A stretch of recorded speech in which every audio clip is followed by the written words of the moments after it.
ខ្ញុំនឹងគាត់បានរៀបការជាមួយគ្នា10ឆ្នាំជាងហើយខ្ញុំក៏មិនសូវបានជាចាប់អារម្មណ៍លើគាត់ច្រើនប៉ុន្តែបន្ទាប់ការសិក្សានេះ2ថ្ងៃទៅអ្វីដែលគាត់ធ្វើចំពោះខ្ញុំមានការស្រឡាញ់ការយកចិត្តទុកដាក់ការបារម្ភពីខ្ញុំច្រើនអរគុណអូនបានផ្ដល់ក្តីស្រឡាញ់ដល់បង10ឆ្នាំជាងលើកទី1លើគាត់និយាយអូនបងគាត់ធ្លាប់ទៅហៅខ្លួនឯងថាហៀហើយឈ្មោះខ្ញុំ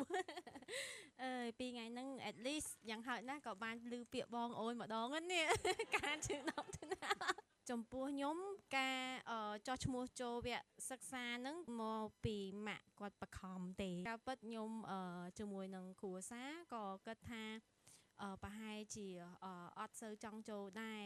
វគ្គហ្នឹងធ្លាប់ឮម៉ាក់គាត់និយាយថាគឺជាវគ្គសិក្សាល្អហើយខ្ញុំក៏ជឿម៉ាក់ដែរថាល្អក៏ប៉ុន្តែដល់ពេលជាក់ស្ដែងវាទៅជាល្អជាងការរំពឹងទុកខ្ញុំធ្លាប់គិតថាប្រហែលជារៀនដល់ម៉ោង1ម៉ោង2ប្រហែលចូល boring ហើយទៅ sleepy ទៅងុយគេងុយអីហើយប៉ុន្តែជាក់ស្ដែងរយៈពេល2ថ្ងៃហ្នឹង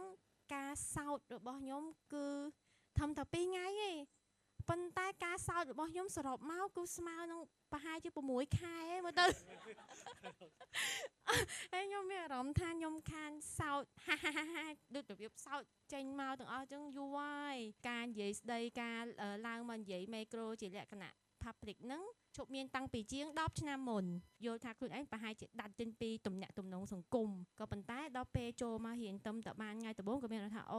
មានភាពស្មមកវិញហើយក៏ចូលចិត្តអ្វីដែលខ្ញុំទទួលបានគឺថាល្អចំណេះដឹងដែលថារៀនពីថ្ងៃនេះពីមុនធ្លាប់ឮម៉ាក់គាត់និយាយថាសង្ខេបឲ្យស្ដាប់ដែរក៏ប៉ុន្តែពេលបានមករៀនខ្លួនឯងផ្ទាល់គឺថាវា detail វាបានច្រើនជាងនឹងទៀត